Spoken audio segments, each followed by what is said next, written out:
আসসালামু আলাইকুম। এখন শুনবেন সংবাদ শিরোনাম। ইসরায়েলে গুরুত্বপূর্ণ স্থাপনা লক্ষ্য করে ভারী ক্ষেপণাস্ত্র ছুঁড়েছে ইরান, ব্যাপক ক্ষয়ক্ষতির দাবি। পূর্ণ শক্তিতে তেহরানে হামলা। জ্বালানি সংকট আতঙ্কে চাহিদার অতিরিক্ত তেল নিতে ফিলিং স্টেশনে দীর্ঘ সারি। যানবাহনে জ্বালানি বিক্রির সীমা বেঁধে দিল বিপিসি। প্রধানমন্ত্রীর প্রথম ইফতার আয়োজন কূটনীতিকদের সম্মানে। জাতিসংঘ সাধারণ পরিষদে বাংলাদেশের প্রার্থীকে সমর্থন দিতে সদস্য দেশগুলোর প্রতি আহ্বান। শুধু প্রতিবাদ নয়, অন্যায়ের বিরুদ্ধে গড়ে তোলা হবে প্রতিরোধ, মন্তব্য জামায়াত আমিরের। ২৪-এর চেতনা সমুন্নত রাখার প্রত্যয়। এতক্ষণ শুনছিলেন সংবাদ শিরোনাম। এখন শুনবেন বিস্তারিত। ইরানের একের পর এক মিসাইল হামলায় কেঁপে উঠল ইসরায়েল। শুক্রবার বেন গুরিয়ন বিমানবন্দর, হাইফা পোর্ট সহ রাজধানী তেল আবিবের বিভিন্ন স্থানে ক্ষেপণাস্ত্র হামলার কথা জানিয়েছে ইরানের বিপ্লবী গার্ড বাহিনী। মিসাইল ছোঁড়া হয় কাতার, বাহরাইন সহ আরব দেশগুলোর মার্কিন ঘাঁটিতে।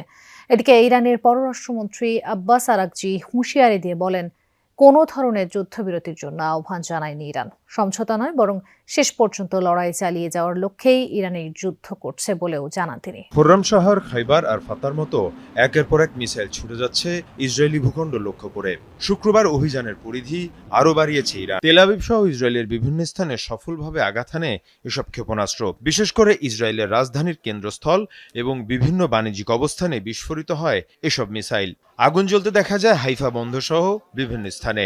এর পাশাপাশি ইসরায়েলের সবচেয়ে বড় এবং প্রধান বিমানবন্দর বেন গুরিয়নও আঘাত হানে ইরানি ক্ষেপণাস্ত্র। এ অবস্থায় আন্তর্জাতিক গণমাধ্যম এনবিসিতে দেয়া সাক্ষাৎকারে ইরানের পররাষ্ট্রমন্ত্রী আব্বাস আরাকচি হুঁশিয়ারি দিয়ে বলেন, কোনো ধরনের সমঝোতা কিংবা অস্ত্রবিরতিতে যাবে না ইরান, অব্যাহত থাকবে লড়াই। আমরা অস্ত্রবিরতির কোনো প্রস্তাব দেইনি, কারণ আমরা সমঝোতা চাই না। এই লড়াই চলবে। ইরানের ভূখণ্ডেই ইসরায়েল ও যুক্তরাষ্ট্রের পতন হবে। এদিকে অব্যাহত আছে আরব দেশগুলো অবস্থিত মার্কিন ঘাঁটিতে ইরানের ড্রোন ও ক্ষেপণাস্ত্র হামলা। রাতে কুয়েতের আল সালিম মার্কিন ঘাঁটিতে ব্যাপক হামলা চালানো হয়। এর পাশাপাশি জর্ডানের ইরবিদ শহরেও চলে আইআরজিসির অভিযান। এ অবস্থায় মুসলিম দেশগুলোর ওপর কোনো ধরনের হামলা হয়নি বলেও দাবি তেহরানের। মধ্যপ্রাচ্যে চলমান যুদ্ধের কারণে বিশ্ববাজারে জ্বালানি সংকটের প্রভাব পড়েছে বাংলাদেশেও। দাম বেড়ে যাবে এমন আশঙ্কায় গতকাল থেকে রাজধানী সহ সারা দেশের পেট্রোল পাম্পগুলোতে যানবাহনের প্রচণ্ড ভিড়। ঘণ্টার পর ঘণ্টা লাইনে দাঁড়িয়েও অতিরিক্ত তেল না পেয়ে ক্ষুব্ধ অনেকে। সংশ্লিষ্টরা বলেন, আতঙ্ক থেকে মানুষ বেশি বেশি তেল সংগ্রহ করছেন, যার ফলে চাপ পড়েছে পাম্পগুলোয়। ট্রাস্ট ফিলিং স্টেশন, যেখানে জ্বালানি নিতে গাড়ির চাপ। দাম বেড়ে যাওয়ার আশঙ্কায় সকাল থেকেই পেট্রোল পাম্পগুলোতে দেখা গেছে ব্যক্তিগত গাড়ি ও মোটরসাইকেলের লম্বা সারি। কোথাও কোথাও সেই লাইন ছড়িয়ে পড়েছে মূল সড়ক ধরে বহুদূর। ঘন্টার পর ঘন্টা দাঁড়িয়ে থেকেও মিলছে না পর্যাপ্ত তেল। অনেক পাম্পে 2 লিটারের বেশি তেল দেয়া হচ্ছে না।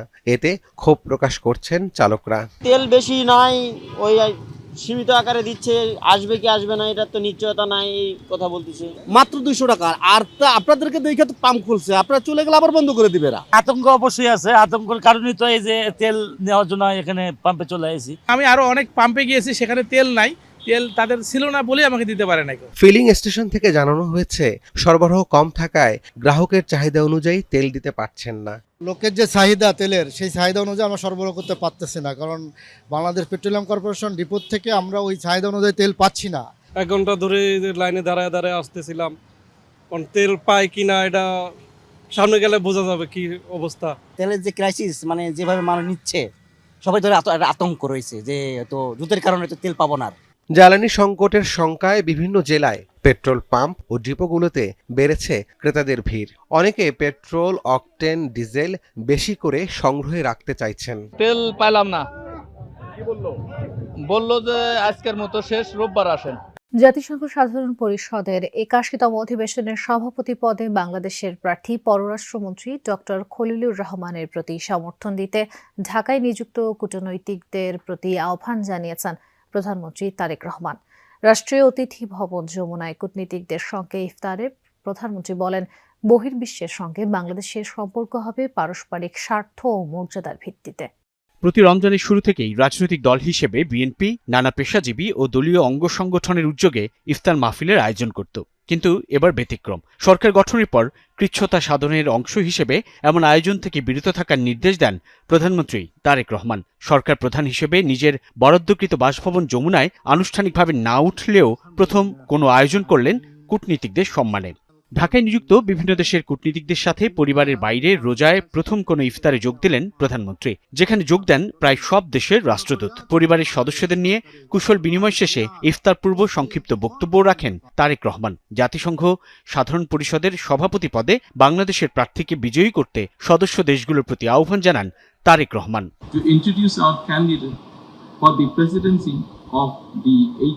জুলাইয়ের চেতনা সমুন্নত রাখতে 11 দলীয় ঐক্য যে কোনো ত্যাগ স্বীকারে প্রস্তুত বলে মন্তব্য করেছেন জামায়াতে ইসলামীর আমির ডাক্তার শফিকুর রহমান।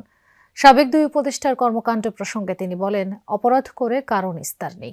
এর আগে দলটির সেক্রেটারি জেনারেল মিয়া গোলাম পরোয়ার ইলেকশন ইঞ্জিনিয়ারিং এর অভিযোগ এনে বিদায়ী অন্তর্বর্তী সরকারের উপদেষ্টা রিজওয়ানা হাসান ও পররাষ্ট্রমন্ত্রী খলিলুর রহমানকে গ্রেফতারের দাবি জানান।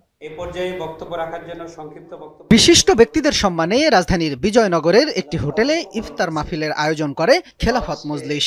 বিভিন্ন রাজনৈতিক দলের নেতাকর্মী ও সমাজের গণ্যমান্য ব্যক্তিরা এতে অংশ নেন। ইফতার অনুষ্ঠানে যোগ দিয়ে সংসদের বিরোধী দলীয় নেতা ডাক্তার শফিকুর রহমান বলেন, জুলাই না আসলে দেশে নির্বাচনই হতো না, তাই জীবন থাকতে 24-এর চেতনাকে হারিয়ে যেতে দেয়া হবে না।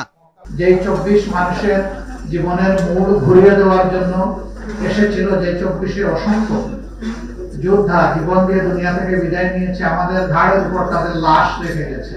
আমরা সেই লাশের অবমাননা করব না, করতে দিব না।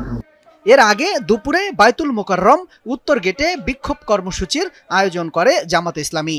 নির্বাচনে কারচুপির অভিযোগে অভিযুক্ত করা হয় বিদায়ী অন্তর্বর্তী সরকারের উপদেষ্টা রিজওয়ানা হাসান ও পররাষ্ট্রমন্ত্রী খলিলুর রহমানকে।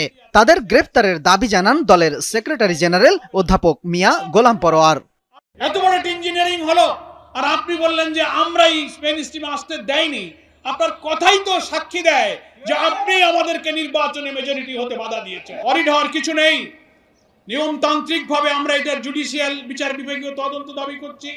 সাবেক দুই উপদেষ্টা সহ ইলেকশন ইঞ্জিনিয়ারিং এর অভিযোগের বিচার বিভাগীয় তদন্ত দাবি করেন বক্তারা। সমাবেশ শেষে বায়তুল মোকাররমের উত্তর গেট থেকে বিক্ষোভ মিছিল বের করে নেতাকর্মীরা। শামীম রেজা, যমুনা নিউজ, ঢাকা। নিরপেক্ষতার সাথে জুলাই গণঅভ্যুত্থান নিয়ে লেখা গবেষণা ও বিশ্লেষণের আহ্বান জানিয়েছেন এনসিপির আহ্বায়ক ও বিরোধী দলীয় চিফ হুইপ নাহিদ ইসলাম। এনসিপির যাত্রা বইয়ের মোড়ক উন্মোচন অনুষ্ঠানে এ আহ্বান জানান তিনি। রূপায়ণ টাওয়ারে দলীয় কার্যালয়ে মোড়ক উন্মোচন অনুষ্ঠানে উপস্থিত ছিলেন দলের